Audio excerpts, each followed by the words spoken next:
Atenção! Vai começar agora uma teleaula de manutenção do curso profissionalizante. Este módulo tem um total de 35 aulas. Hoje você vai assistir a teleaula número 34. Bons estudos!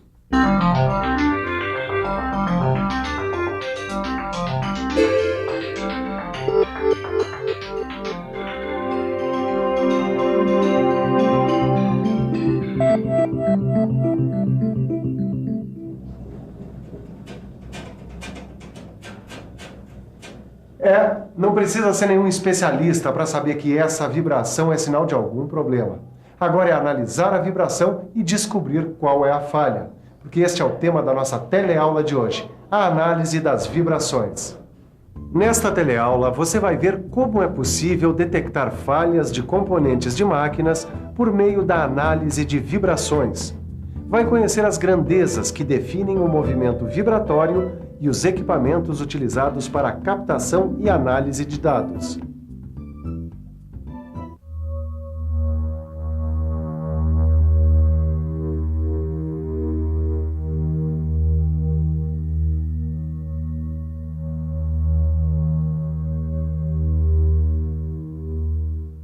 Ô Pacheco, eu não tô entendendo essa história direito, hein? É simples, cara. Esse aparelho está medindo as vibrações da máquina. É simples pra você que entende do assunto, né? Agora eu não sei nem direito o que é vibração, quanto mais o que tem pra medir aí. Claro que sabe. Pensa numa coisa que vibra. Tipo uma corda de violão. O som que você ouve vem da vibração da corda do violão. A ação de uma força provoca um movimento vibratório. Agora repare numa coisa. A corda em repouso sobre a marcação no violão. Quando ela vibra, ela se desloca de um lado para outro do eixo de repouso.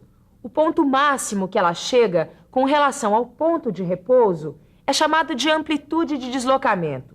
A quantidade de vezes que a corda realiza esse ciclo num determinado tempo é chamada de frequência de vibração. Ela também vibra numa certa velocidade, que, se for variável, pressupõe uma aceleração. Velocidade, aceleração, deslocamento, amplitude e frequência. Essas são as grandezas que definem o movimento vibratório. O que causa a vibração em uma máquina? Normalmente são as falhas de componentes mecânicos ou defeito de funcionamento. Se houver algum defeito em qualquer componente mecânico, vai se refletir em uma vibração diferente em determinado ponto da estrutura. Certo, mas como a análise das vibrações de uma máquina pode contribuir para a manutenção preditiva? Através dela, a gente pode detectar e acompanhar o desenvolvimento de falhas nos componentes das máquinas. Dá um exemplo. Por exemplo, engrenagens defeituosas, rolamentos deteriorados, rotores desbalanceados, eixos deformados, entre outros. Os dados da vibração de uma máquina são como uma radiografia de seus componentes. E assim como essa radiografia precisou de um equipamento especial para ser feita, o registro das vibrações de uma máquina requer um aparelho específico. Para registrar as vibrações, sensores ou captadores são colocados em pontos estratégicos da máquina. Eles transformam a energia mecânica de vibração em sinais elétricos. Mas e aí? E aí, esses sinais elétricos são enviados para aparelhos registradores ou analisadores de vibrações, como esse aqui, que indica o nível de vibração da máquina. Tá bom, mas eu não estou entendendo o que esse dado aqui quer dizer. Para isso é preciso um especialista, para interpretar os dados e gráficos. A maneira mais comum de representação é a da amplitude da vibração dada em função da frequência. Com a medição de vários pontos de amplitude de diferentes vibrações, representadas em formas de pico, podemos seguir ponto a ponto a variação de cada vibração e discriminar os defeitos dos componentes. Olha aí, picos da vibração. Se ele apresentar anomalias, quer dizer o quê? Depende, né? Se os picos aparecem como múltiplos de velocidade desenvolvida pelo rotor da máquina, podem significar engrenagens avariadas, correia em mau estado. O mais comum é que a causa das vibrações seja o desbalanceamento ou desalinhamento. Ainda bem que eu não precisei de nenhum equipamento especial para descobrir que o problema com a minha lavadora aqui era o desnivelamento do piso, mas nem sempre é tão fácil assim. Às vezes, basta olhar para o lado, que o problema pode estar vindo da máquina vizinha. O solo ou piso de alvenaria onde a máquina é fixada pode transmitir vibração de uma máquina para outra. A vibração de máquinas vizinhas podem criar picos com frequências não relacionadas à frequência do rotor. Será que é isso que está acontecendo com a retificadora? É o que o analista vai ter que decidir, porque esses picos podem significar um cabeçote desbalanceado, que pode ser devido a um campo eletromagnético diferente, que afeta o eixo porta-rebolo. Cada componente de uma máquina possui uma frequência própria de ressonância. Em regime normal de funcionamento, não se registrará duas frequências similares. Caso aconteça, um pico aparecerá no espectro. E esses são os únicos fenômenos que provocam modificações no espectro? Não.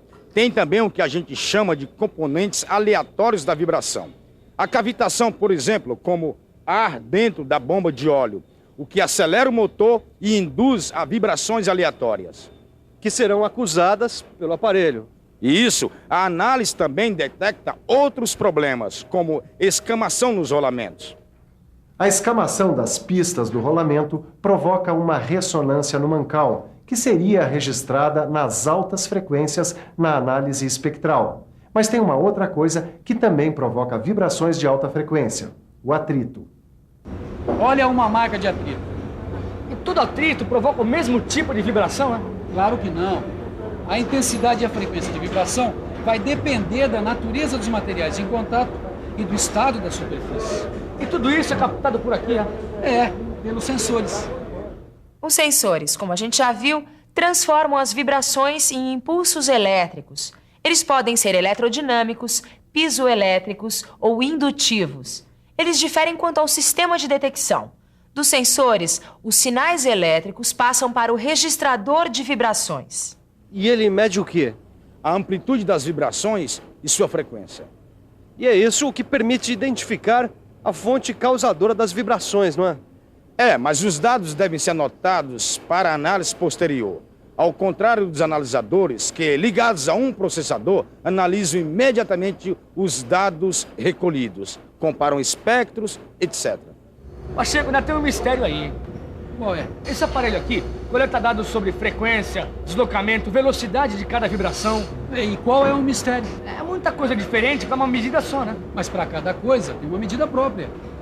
Tem? Tem. A amplitude do deslocamento é medida em micrômetro. Um micrômetro é igual a 1/1000 de milímetro. A trajetória completa de um ciclo, quer dizer, a frequência de vibração, é medida em hertz, que equivale a 1 ciclo por segundo. E a velocidade é medida em milímetros por segundo. Milímetros por segundo, velocidade, deslocamento, frequência, tudo isso é medido de cada vibração.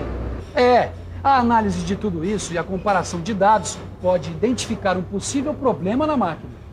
Eu tô meio confuso, Pacheco. São tantos problemas diferentes com as máquinas ligadas às vibrações que o melhor é consultar a tabela com o resumo das principais anomalias ligadas às vibrações que tem aí no seu livro. E o bom também é fazer uma revisão.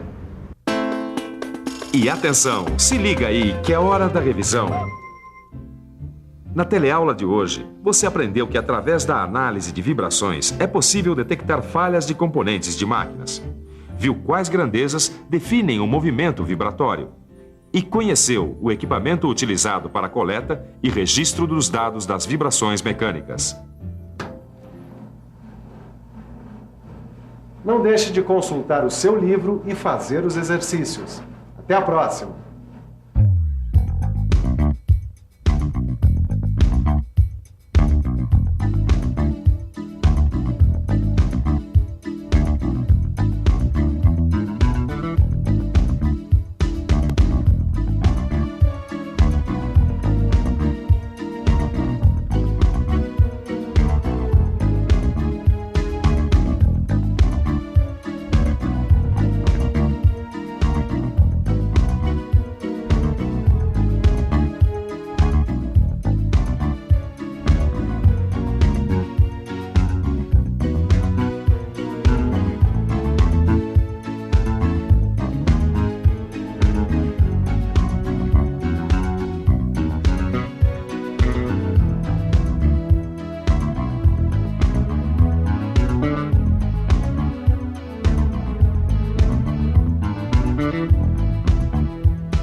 Telecurso 2000, um programa de educação do Sistema Fiesp e da Fundação Roberto Marinho.